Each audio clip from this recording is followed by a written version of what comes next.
အေးဆရာကြောက်ပါဆရာဝေးကျွန်တော်ခန်းထဲရောက်မှမီးဖွင့်လိုက်တာဟုတ်တယ်ဆရာကျွန်တော်မိကလောကအော်တိုလူရောက်မှပွင့်တာဟလား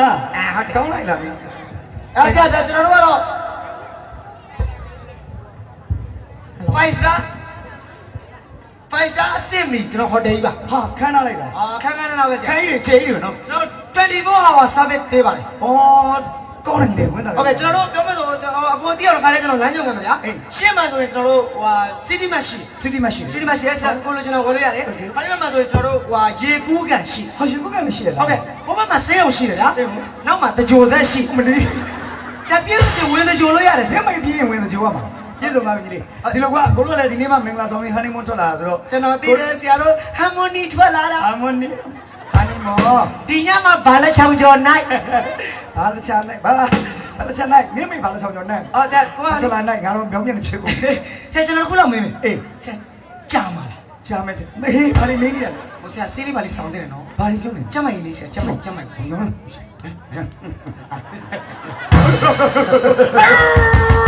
ဂိမ်းခွေးမျိုးလေးဖြစ်ကုန်ဆရာကြော်ပဲကြိုက် story ကောင်းပါလေချင်းမျိုးလေးဆရာမပြောကြိုက်ဘနာနာကောင်းပါလေဟိုလေးဆရာနက်ကိုကြိုက်တခုမှ150ပဲရှိဆရာဟာမင်းငါ့ကိုတတိရောက်နေရလဲဘာလို့လာဟိုလေးဆရာနေပူတဲ့တော့အော်တိုဆောင်းရတယ်ဆရာမလို့ကြီးအတော်ပါပဲနဲ့ကဘာချားတယ်လို့ပဲဆရာဟောအဲ့လောက်တော့မကောက်ဘူးပါကြီးပေါ့ဘာလဲလို့ဟိုလေးဆရာအဲ့လောက်မကောက်ဘူးလို့ကျွန်တော်မဟုတ်ဘူးလေဆရာမဟုတ်ဘူးဒါလေးဆရာဟောအဲ့ဒါကဝါသနာမပါဘူးကျွန်တော်ဝါသနာရှိမဟုတ်ဘူးလေအကြီးလေဆရာလေဟုတ်ဘူးမင်းတောင်းတာတည်းမကပေးနိုင်တယ်လို့โอเคအဲ့ကိုခဏနာကျွန်တော်ခရီးပန်းလာကိုပြောတဲ့ရှိရတာမြန်မြန်ပြောနော်ဟိုကချက်ကအိတ်ချင်လာပြီလေအိတ်ပျော်သွားမှလာမနှိုးနဲ့နော်အိတ်ပျော်သွားလဲငိုပါဆရာမနှိုးခင်ကျွန်တော်ရင်နှိုးလိုက်မယ်ဆရာမင်းရင်နှိုးလိုက်အိတ်ပျော်သွားမှဆိုလို့ဆရာအတွက်စိတ်ပူလို့ဆရာရတယ်ကိစ္စမရှိငါနှိုးကြီးမယ်ဆရာကျွန်တော်ရှင်းပြကြလေးရှိရဆရာဟုတ်ကျွန်တော်ခါလေးရှင်းပြချင်လို့မရဲ့အဲ့လိုလေးရှိဒါ TV remote ပေါ့ဗျာဒီခလုတ်ကလေးကိုနှိပ်လိုက်ရင်အပြာကားတွေကြဘယ်အပြာကားတွေကြာအောင် screen နဲ့ဇလန်းတွေကြလာမယ်ကားကောင်းကားတဲ့နေကျွန်တော်စကားကိုလဲဖုတ်ပြောတယ်လဲပတ်ရှာမရှင်နဲ့ပတ်နဲ့ဖုတ်ကညီအမဒီမှာပြီးတော့ volume ပေါ့ဗျာဒါ height တုံးဟုတ်ဒါ low တုံးဟို height တန်တိတ်မကောင်းလိုးတန်ကောင်းတယ်ဟာလိုးတန်အနိုင်တန်အမြင့်တန်ညလိုက်တော့လိုးတုံးလို့အငိမ့်လိုက်နဲ့အေးစနာတော့ကောင်းတယ်နာမကြီးဒီလိုရှိတယ်မကျွန်တော်ပြောချင်တာလေမပတ်မိလားမဒီကအမလေးဈေးဘက်မခင်ရသေးဘူးတောင်းစားနိုင်ကြီးနေဆရာတို့ဇွန်လပတ်ကနာပြီးတော့ကျွန်တော်လည်းစားချင်တောင်းချင်လာတာပေါ့မိုက်တယ်အော်ဆရာဟိုဆိုဖာလည်းအဆင်ပြေတယ်ဆရာဟာဒီဖာကြီးကစိုးနေတာလားဆိုဖာအေးဆိုဖာမိုက်တယ်ဆရာဆက်လက်ပလက်တိန်နဲ့ဟာဆက်ပတိန်နဲ့နဲ့မိတ်ဆက်လက်ဆရာမယုံလားအမလေးဖောက်ခလေးရဟုတ်တယ်အကြီးစားကျွန်တော်အစမ်းပြတာမလို့ငါစမ်းမယ်ငါကဘာပတ်နေတာကျွမ်းနေနော်ဟုတ်ပြီအဲ့ဒါဟိုလေ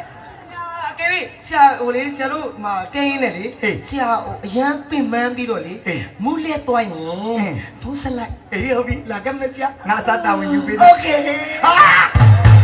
မင်းတော့ကျွန်တော်မဆရာသူ့ရှိရောက်နေတဲ့ဒေါသတွေမင်းရှိရောက်သွားမယ်နော်ဟုတ်ကဲ့တကားပြစ်စားလောချခဲ့နေမတမနဲ့အမတူကလိုက်မျောနေတယ်ဟဲ့ဖောက်ပြန်နေတာမင်းကမကိုရေအိတ်ချင်လာပြီနော်အိတ်ကြောက်သွားမှလာမနှိုးနဲ့တော့ပြောထားတယ်အဲ့မှာရောလူကြီးနဲ့တော့မလေးသူကလည်းငါ့ကိုအချေပေးနေလေအမလေးလောက်အားပြဖို့လို့လောက်အားပြဖို့လို့လောက်အားပြဖို့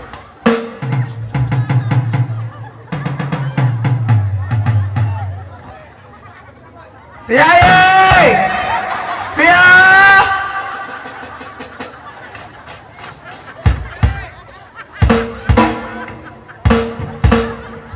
ဆရာခိုတမောလေးဆရာနင်းမင်းမိုးချုပ်ကြီးခိုတမောလေးရော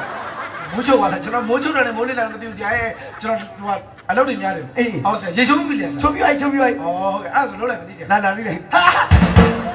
ဘာစကားလဲနေရဆရာမဟုတ်ဘူးလားငါမဟုတ်ဘူးအဲ့ဒါဆိုအမလေးပေါ့ရလက်ချလိုက်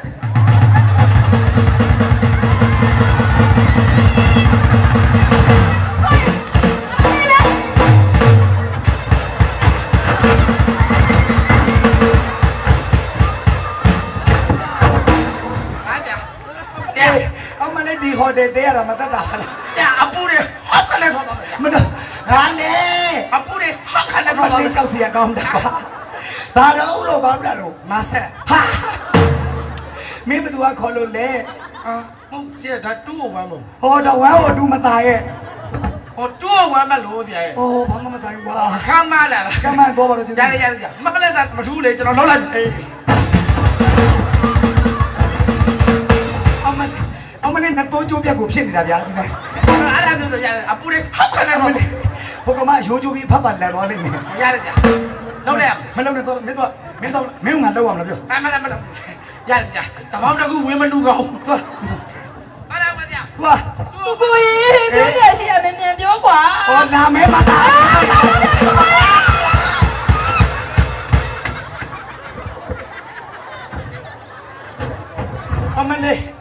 အမလေးဒီဟောတမှာငါအသက်မှရှိရှိနေရပါမလားအမလေးတခါလဲလောချမတော့ကျေးဇူးရှင်အမလေးလောအားအောင်ပြနိုင်မှာတော့မလားမသိရတော့အင်အားလေးနဲ့ပြရမှာလောအားပြဖို့လို့ ကျွန်းနီဟဲကျွန်းနီဘယ်သွားနေတို့ကျွန်းနီအော်ကျွန်းနီ ဦးတယ်လေ ပြင်းမြန်မှန်းဝင်သွားလားကျွန်းနီကျွန်းနီ အဲ့ဒါကြွက်နေမို့အဲ့ဒါကြွက်ထောင်ကြောက်ကြီး ကျွန်းနီကသားကျွန်းနီပြောင်း ဟောပြလင်း ဟေး ဒုက္ခပါခမရဟိုဘက်အခန်းငါးဘက်နဲ့ကောင်းနေလေဗျာ ဟုတ်တယ်ငါသားလေးကျွန်းနီပြောင်းနေလို့ ကြွက်နေဒီမလာဘူး မလားဒီတော့ကွာခုချက်ချင်းပြောင်းသွားတာမင်းတို့မအိတ်သေးဘူးလား အဲ့မလို့လုံတော့ ဟဲ့ဘာလို့ အဲ့မလို့ပြင်စင်နေလို့ရှိရင်တယောက်ကြောက်ဝင်တာအဲ့ကိုမအေးရသေးဘူး အေးကွာ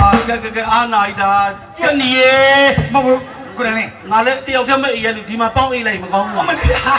ပေါင်းအောင်အိတ်ချင်နေသေးသူများမင်္ဂလာဦးညကိုလာပြီးတော့မဟုတ်တော့ကျွန်တော်ဟန်နီမွန်းထွက်နေတာမလို့ကျွန်တော်အရင်အိတ်ချင်နေပြီဟာ ကိုကိုကြီး အေး ပြောရရှိရမြန်မြန်ပြောကွာအိတ်ချင်လာပြီ လို့ လို့ တာမနေရတစ်မျိုးနင်းလေရတစ်မျိုး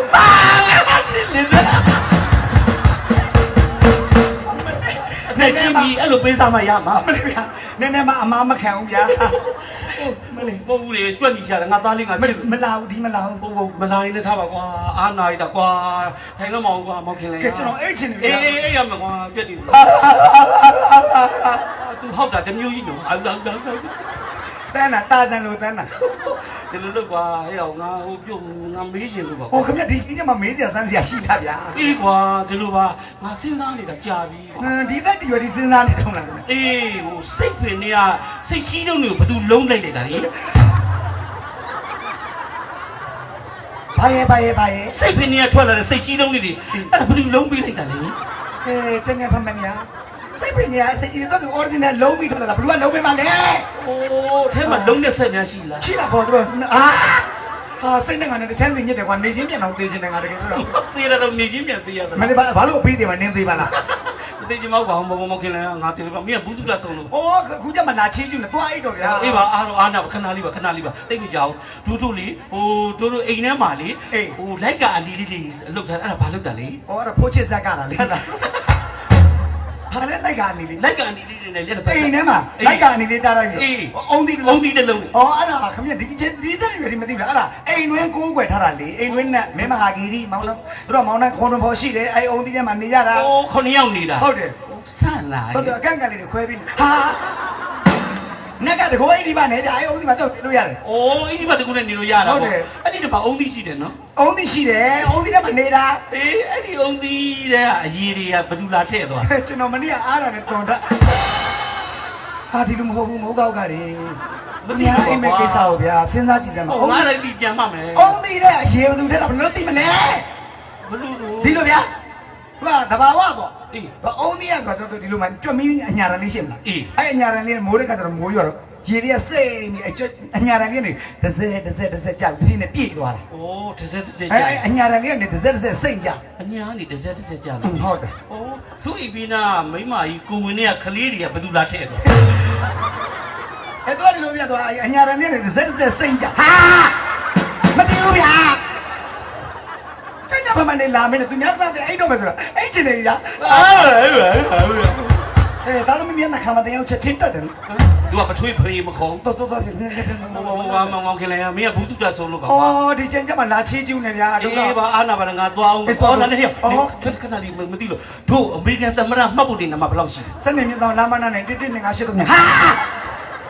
ဘယ်လိုသိမလဲ အမေရိကန်သွားကျင်လို့သူနဲ့မိတ်ဆက်ကျင်လို့ ဒုက္ခပဲဗျာအေးစင်းနေဗျာ အေးပါမင်းကဘူးတူတာဆုံးလို့ပါခဏ အော် လေး မပြီးသေးဘူးဗျာတော်ရှာရှိတယ်မိချောင်းသား မင်းကလေသမိုင်းနဲ့မင်းကဘွဲရထားတယ်လူငါသိတယ် 6တန်းတော့မှနောက်ကောင်လာပြီးတော့ပွဲရလို့ မိသားစုရောက်နေအကုန်လုံးသိတာငါသိတို့ဟိုပါတော်မူသွားတာသိတယ်မလား သိတယ် သိပါမင်းလေ သိတယ် သူဖျက်လက် သိတယ် အေးအဲ့ဒီ ကိုရှင်တခင်သိတာပေါ့ အေးတို့ဗြိတိရှအင်္ဂလိပ်ကလေ အဲ့လေ ဟိုကားလေးစလေး ကာနယ်စလေတွေကာနယ်စလေတွေကနိုင်ငံခြားနေလာပြီးတော့မှဗြိတိရှနေကျူးကျော်တော့နေချက်တာဗျာအဲ့မှာဒီဘောမင်းကိုခေါ်သွားတာဒီဘောမင်းနဲ့စုပြရလက်နဲ့ နောက်တကားနေပြီးတော့ ပါလဝီသရာလို့ခေါ်တယ် အရှက်ရှာမရှိငါသိပါတယ်မင်းအဲ့တကားနေသွားပြီးတော့ဟိုတို့တင်မောပေါ်လှမ်းတက်တော့လေ ကုန်းကောင်ပေါ့ခေါင်းဝင်စိတ်မှာ ရှာမရှိတယ်ငါသိတယ်ကုန်းပေါ်မှာတွေ့ သိစပါးကြီးလိုမင်းနေတာစောက်ဆိုင်ကမရှိတော့သိရတာနဲ့အလားရှိနေ မသိလို့မေးတာပါအဲ့ဒီပါတော်မူသွားတော့ သိတယ်ပြော အတီတော်မင်းဟာအဲ့ဒီပါတော်မူသွားနောက်ဆုံးပါတော်မူသွားတော့သူကြီးရဲ့ဖက်နှက်ကနမဘလောက် 30ခေါင်ဟာခမင်းတို့တရားလွန်ဟိုမတာမလည်းစက်ပီတွေဆွဲနေလား ပြောကြရှိရတယ်နော်မပြောတာအိတ်ပြောသွားရင်လာမနှိုးနဲ့နော် ဒီမှာနေနေလောက်နာမတူ ရတာလည်းမသိ အဲ့ရှင်နေပြီငါအားနာလိုက်တာ ဟေး တိုင်းဟိုတာလေးကျွတ်နေ ဟောပါဗျာ ဒီတော့မကွာကျွတ်နေရှာလိုက်ဘူးတဲ့ ရှာ ကျွတ်နေ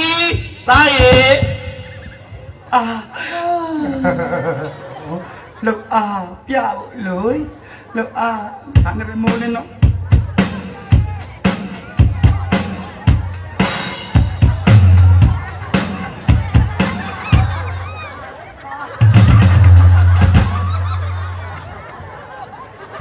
ကျွတ်နေမင်းဘေမင်းလိုက်ရှာနေတော့ အဲ့ကောင်ကျွန်တော်လွတ်ထားတာ ဟဲ့ဖေးဦးအိုက်ကောင်နေ မွေးမီဒီယာတူတယ်ကျွန်တော်လည်းမတွေ့ရသေး အော်ကတော့မနောက်နေမင်းဘေလိုက်ရှာနေမင်း ဘူးဦးလေးဒီကိုဖာလာလို့တာလေ တယောက်တည်းခေါ်လာလေဦးလေးဘာလာလောက်တာလဲ ဦးလေးအချိန်ရ ချိန်တော့မရောက်တိုင်းငါအဲ့ချိန်ကိုတော့ တကူကူညီ ဘာကူညံ ကျွန်တော်မှုတ်ပေပါ ဘူးရိုင်းလိုက်လာမေး ပူပေါင်းပါလာလို့အမေကသွားစောတဲ့ စော်ဒီမှာတော့စော်ပါလားကွာငါမအားဘူး ကျွန်တော်သွားတယ်မဆက်ကကလေးတွေလက်မခံဘူး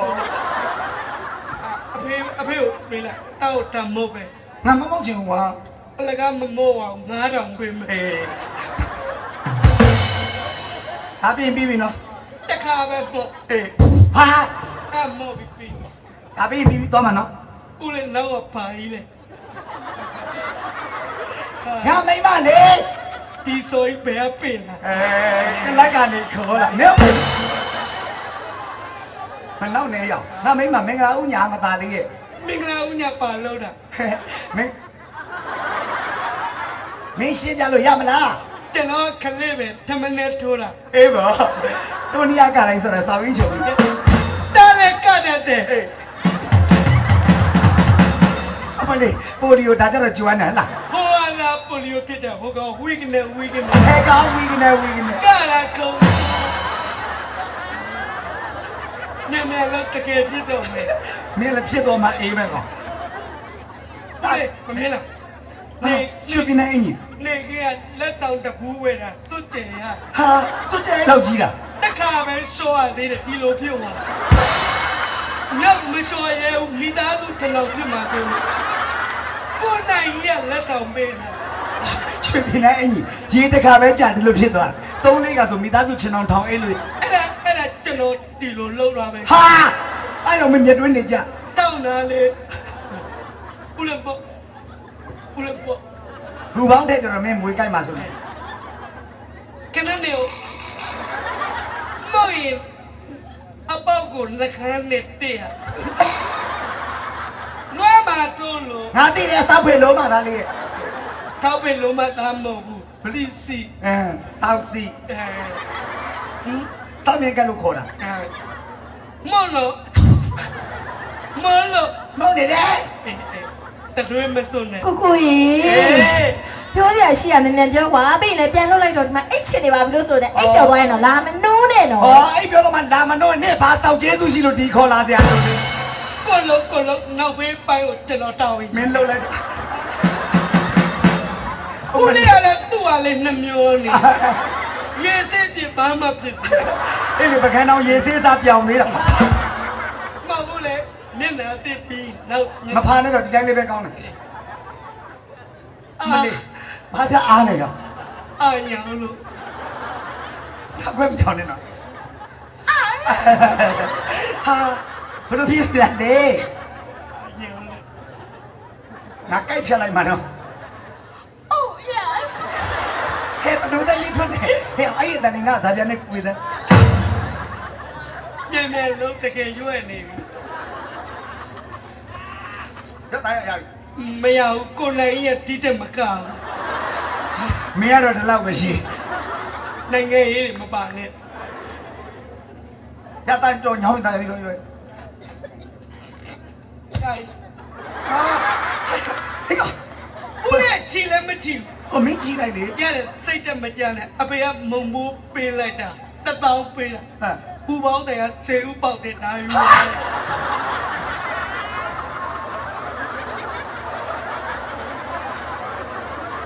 တန်ငါလို့သူ့10ဦးပေါက်အားပေးလိုက်တာတရားပြန်လာရင်နှစ်ကတ်ထိုက်ရအောင် အမလေးဒါလေးမနေ့ကျတော့မှလေတပွဲလုံးခေါ်ပြီးမှုတ်ခိုင်းပြီးတာတိသွားနာတော့ တပွဲလုံးမှုတော့ကျွန်တော်နှုံးသွားမှာပဲ တယောက်ချင်းစီတန်းစီပြီးမှုတ်ခိုင်းပါ အဲ့ဒါမဟုတ်ပဲအလကမနေနဲ့နောက်ကဟာမိုင်းလည်းမှုတ်ခိုင်းမှာ သူကမှုတ်ခိုင်းအောင်တော့မင်းတော့မဘိုးပေးမယ်နော်ဒါလေး အလကပြော မနေ့ကျရင်သားလေးကိုမဘိုး3သိန်းပေးမယ်တင်ချိုင်းကုန်းဝယ်စားလိုက် အလကပြောကျွန်တော်ဥခံလိုက်ဒီမှာဆိုလို့ ဦးခင်လိုက်ဒီမှာဆိုလို့ ခလေးမပြီးဘူး ဒါ ကြောင်းမှာပြိုင်ပွဲကြီး ပြိုင်ပွဲ ဟုတ်တယ် မင်းကဘာပြိုင်မှာ အစိုးပြိုင်မလို့ဒါပေမဲ့အချင်းတပုတ်မမရဘူးနော် ဘာမရဘဲနဲ့ဘလို့ပြိုင်မလဲ ဦးလေးကူညီပေးရ ဟာအဲ့ချင်းလူဝါမယ် တခါပဲတစ်ဖိုက်ပဲ ဒါပိုက်ပဲ ဒီတစ်ဖိုက်ပြီးနေကိုတားကြောဖြတ်မယ် မလီအတော်ပါပဲငါလည်းဒီပဲပြီးဖုန်ကြီးဝတ်တော့ အဲ့ဒါလုပ်ပြီ မင်းကဘာဆိုမှာ အတိတရားအညာသုံးလုံး မလီတကူမင်းတို့ဘလူကမြောက်ပြီးလိုက်ရပြီ ကိုဒိန်းအောင်ပြောတယ်နင်းစရာသုံးလုံးရှိတယ်တဲ့ကျန်နေရှိပြီတခါမှမမြင်ဘူး မနေ့ကမှရေတူတူချိုးမယ်သလားကဲဘာဆိုငါဘာလုပ်ပြမ အ လဲ တိတရားညာတခု ဆိုလေ အထင်မသေးနဲ့ အေး မလေးကပြိုင်ပွဲမှာပထမရ ဘယ်နှစ်ယောက်ပြိုင် တယောက်တည်း ယောက်ထက်ပြိုင်တာပထမယောက် ကောင်းမလို့နဲ့ တော့ပါလေ ကောင်းဦးနောက်တွေပျော်ပြီးဖင်နဲ့ဝင်သွားတယ်လို့အလာဦးလေးတော့ခါလုံး ဟောအေးငါဆိုပြမင်းကနောက်က ခဏလို့မိမခဏတိတ် ငါမဟာရငါမင်းမနော်ပါပေးရ ကွာမိမမဟုတ်လို့အချောက်ကြီးလား အေးဟုတ်တယ် ဦးလေးအရင်စဟောင်းပြ ဂိမ်းအမကြီးဆိုပြ အေးသူပြ ခေါင်းလုံးနာခဏနေဦးဒီမှာ ဒီမှာအိုင်နေတဲ့ချာကြည့်အိုင်ဆိုတော့ မင်းပြိုင်ပါလေ ကျွန်တော်အိုင်တင်မှာကြည့်ဦးလေးကိုမူသွင်းပြီးတော့ မလီ ဦးလေးမျက်နှာကြည့်လို့မလေး လာနာမနေနေ ရပြီ ခေါင်းလုံးနာ ဆိုပြီလား ဆိုရ ဆိုနေပြီလား ဆိုနေ ဒီငါဆိုရမလို့ ဆိုတယ်မင်းလည်းလို့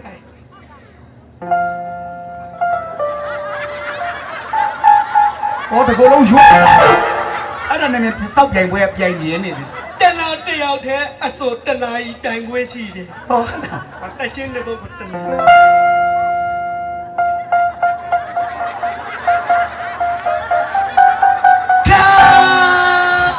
လို့တယ်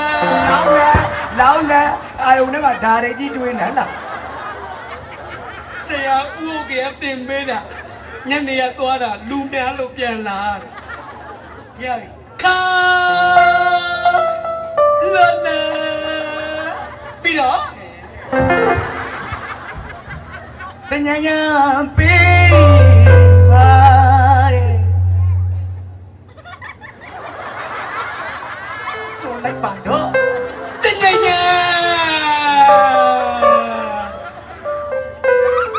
ပြီးတော့ ရွာ ရင်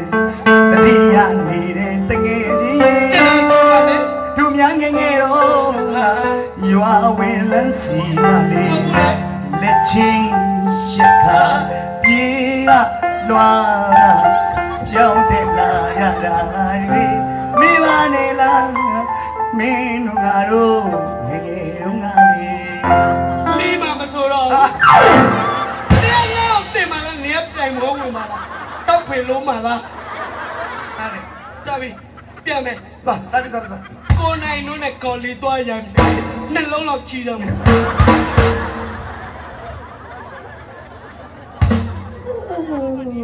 ကောင်းပါလေတခါတော့မရဘူးလား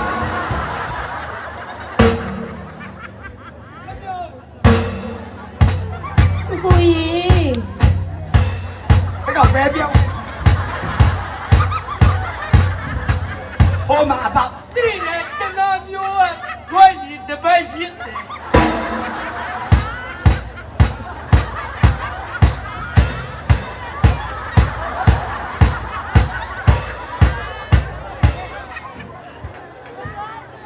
စိတ်ဆင်းရဲကိုကောင်းလိုက်တာကွာဘလို့ဟန်နီမွန်ခရီးမှန်းကိုမသိတော့ပါဘူးလုံအားအောင်ပြနိုင်မှာတော့မလားလုံအား ကျွတ်နေ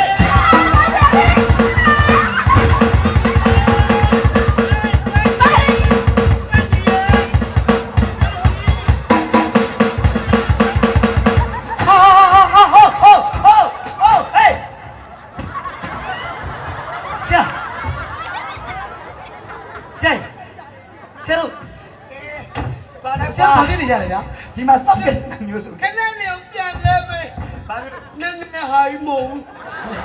တမ်းတိုင်းဦး ဆရာဆရာတို့ဆက်ရှင်ပြည့်သွားပြီဆရာ ဟမ်